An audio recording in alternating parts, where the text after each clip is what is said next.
How to fix Telegram API issues.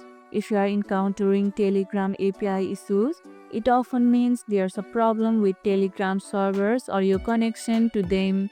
First, check if Telegram servers are down by visiting status pages or Telegram's official channels.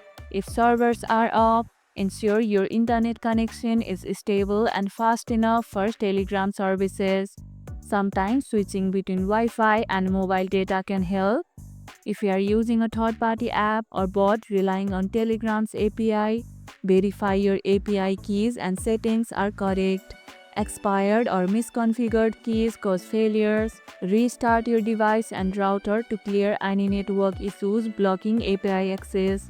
Have you experienced Telegram API problems? Share your solutions or questions in the comments below. Handling API issues promptly keeps your bots and integration working smoothly.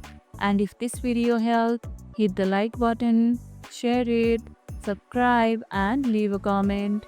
Thanks for watching, and I'll see you in the next one.